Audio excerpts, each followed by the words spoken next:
What is happening, everybody? This is Cody, aka DFS Prodigy, coming to you live, breaking down this upcoming Draftkings 9-game slate for tomorrow, January 15th, and the Yahoo slate. So before we begin, hit like button for me, definitely subscribe to our YouTube channel. It's been a ton, as y'all know. The presenting sponsor of the show is Redcom One. It's a great site for your workout gear, and they have gamer pre-workout. So if you want to check that out, it's definitely awesome. I like it. It's called Warzone. It's pretty awesome in my opinion. I really like it on the way it tastes. They also have great workout gear and everything you can possibly think of.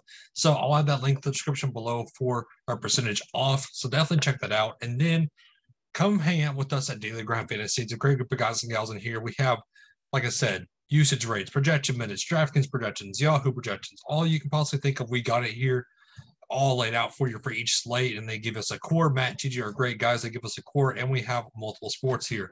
So definitely check it out. It's an awesome site. So starting off at DraftKings, let's start off with Portland and Washington for this 9-game slate. So no Damian Lillard. TJ McCollum is trying to make his way back, but he won't make it back in this game. No Norm Powell, no Larry Nance. And then Cody Zeller is out. But we have Simons back at 7-2. I love Simons here. Nurkic 7-8. I still love the match for him. Nasir Little over Robert Covington for me. McLemore is still kind of the second-hand man. I don't mind at 4-8. Dennis Smith Jr. is kind of out of the picture now, given that Simons is coming to play. On the Washington side, everybody's healthy other than Brad Beal, so Spencer Dinwiddie, once again, is a great option to me. I love him and Kyle Kuzma, especially Spencer Dinwiddie under 7K. Daniel Gafford, I don't really like him with Montrezl Harrell being back. I like Montrezl Harrell, though, as a loan. Thomas Bryant still needing to get more minutes. I don't imagine Greg Monroe is going to see any court time with him being back. And they're slowly trying to get Rui Hachimura back at 3-5. And David Bertans is playing at 3-2, but I'm not getting to either one of those guys whatsoever. So let's go check it out on Yahoo while it loads. Sometimes it loads for me, sometimes it doesn't, but it should be loading here now. So Portland and Washington, Nurkic at $33. I don't really like that. I much rather go elsewhere. But Kyle Kuzma and Spencer Dinwiddie, I love both those price tags. And then the series little only 18 is too cheap in my opinion. Where's Simons? That's the main guy I want to get to. 27. A little bit pricey, but I understand the usage rate that he's going to get. So let's move on to New York and Atlanta. So no Kemba, no Derrick Rose, no Derrick Rose, and no Cam Reddish. So Knox is not on this team anymore, so he's out of the picture. Julius Randle 8-6, great price tag for him. I love that for him to hit value. Burks will see more minutes with no guards healthy. And 48-5-1s, I don't like that. RJ Barrett at 6-8, it's okay to me. But I'm not really getting to much of this next team other than mainly Julius Randle. But on the Hawks, no Clint Capella, so Okongwu at 4-5 we'll see additional playing time. I don't like the matchup for him. Bog with no Reddish will see additional time. DeAndre Hunter will see additional time. So will Gallinari. But Trae Young at 9-9, I like the price tag on him. I think he's a contrarian option. But let's check it out on Yahoo and see who stands out. But Julius Randle at 33, that's a great price tag for him. Burks at 18, still seeing playing time. I like that. John Collins at 28, I love the price tag on him. Okongwu, I can go elsewhere. But Bog at only $12, that's a big misprice in my opinion. Pelicans of Brooklyn. So everybody's pretty much healthy other than Zion. So y'all know how I feel about the COVID teams. I want guys that are out. I don't want teams that are fully healthy. But Joe Val 8-3 is a good matchup for him. Josh Hart hitting at 7,000. I like that. Brandon Ingram's price tag, I don't favor that. But again, Josh Hart and Joe Val are kind of my two main options. And AW is still too cheap in my opinion, only 3.6.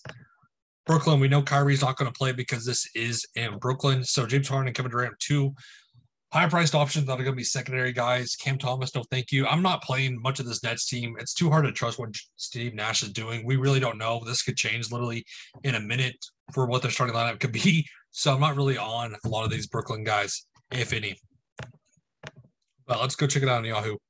So like I said, I'm not really getting much Kevin Durant or James Harden. Joe Bell being only $32 under $40. I love that. Josh Hart under 30. Again, I love that price tag for him. And then NAW, almost bare minimum, I can get you some of him. But all the Nets guys I'm not touching. Philly and Miami, so no Shake Milton, no Danny Green. So we're going to see more playing time for Thibault at 3.8. Andre Drummond at 4.7. That's a little bit cheap. I could see him being a point-per-minute guy. But Joel Embiid at 11.4. I love the upside that he brings to the table. Tobias Harris 7.5. I'd much rather go to Tyrese Maxey at 5.7, to be honest with you. But on the Miami side, no Bam Adebayo, but he should be, in fact, closer to returning. So that will mean you're at 7. Playing time should go down, but we just need to keep on it because he almost recorded a double-double in the first quarter. You're at 7 today. So Jimmy Butler, though, at 9.8, I'm not playing that for him. Tyler Hero was kind of a secondary option now, and so was Kyle Lowry at their price tags. I'm not getting to much of this Heat team, too honestly. But on Yahoo, don't be $50, not the highest price guy. I can understand the love that you want to get to him. But Seth Curry, I like at 21. I like Tyrese Maxey at both 21. I think those are two great options for you. And then Cork Moss at 15, I could understand that. Matisse Thybulle at bare minimum at only $10. I love the price tag on him. But Cleveland and OKC, so everybody's holding other than Rondo pretty much. So Darius going again under 8K. I'm going to continue playing it, especially in this matchup. Jared Allen should smash in this spot. So should Evan Mobley. I love Kevin Love at only 6'3". That's too cheap coming off the bench. Lauri Markkanen, I'm not getting to at all. And then, like I said, with no Rondo, I do like me some Chetty Osman, only 4'3". Again, this is against OKC. So come on now. SGA now close to 9K. It's a little bit tough, but I understand the love. And then Josh Giddey, 7'4". I think that's underpriced. The rest of the guys on a Thunder, they're kind of like the Nets. You really don't know who's going to pop. I'm not really liking much of this Nets team, or not much of this OKC team. But on Yahoo, Darius Garland stands out under $30. I don't know why he's under $30, but I love that price tag. And then Evan Mobley, 28. I like that. Kevin Love, 18. I understand the love on that one. Chetty Osman, only bare minimum. That's too cheap. Too cheap. Chicago, so we need to monitor what happens with Zach LaVine because he did leave this game tonight. So that if he's out, I'm going to get a lot of DeRozan and a lot of Lonzo Ball. Those two guys will get a bump up. Vucevic either way is okay at 8-7. But like I said, DeRozan and Lonzo Ball will be the main beneficiaries that I'm going to get to. Some more of Kobe White. I like that. Caruso should be coming back up 4-6. So that's going to take away from Mayu. So, but going on to Boston, Jaylen Brown did okay tonight, but I'm not paying the price tag on either one of those guys. Schroeder had an awful game at 5-1. I'm not touching this Boston team for right now, especially against Chicago. I'd much rather just go elsewhere and find my options elsewhere. So on the Yahoo side, though, let's go check it out. So Jason Tatum, Jaylen Brown, I'm not touching. DeRozan will get the bump up, like I said, 37. I like that. Lonzo being under $30, I like that a ton. Kobe White, 18. Good price tag on him. And then Schroeder at 16 is okay. But again, I'm not really a huge fan of that. So Clippers and the Spurs. So here we go.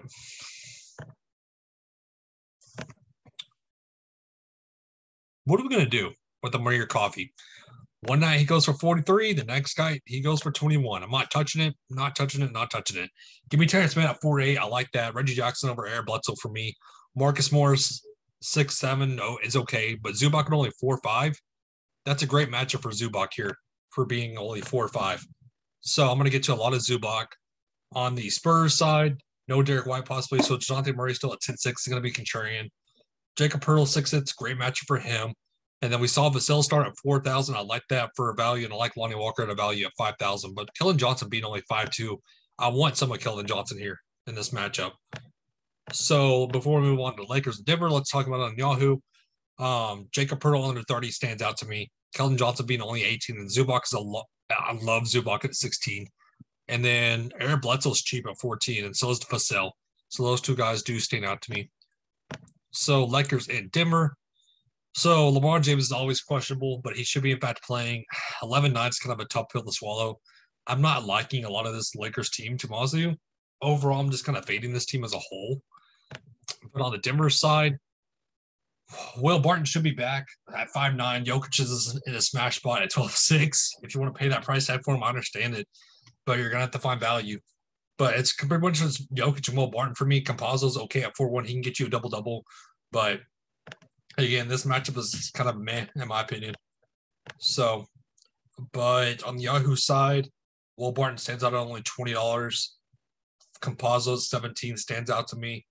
But again, I'm not touching a lot of either team. But let's go to the last game in Orlando at Dallas. So Orlando side, Cole Anthony 7-6 or do whatever he wants. If there's no Wendell Carter, no Mo Bamba, I'm going to get to a lot of Robin Lopez again.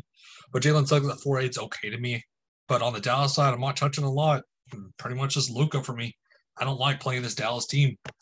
But on Yahoo side, again, Luka stands out if you want to try to fit him in. Cole Anthony at 27, Suggs at 19, but Robin Lopez at 13 has bare minimum. So that wraps up the slate for us, guys. A good thing for tuning in. Hope you have a great, safe rest of your night. Have a good one, everybody.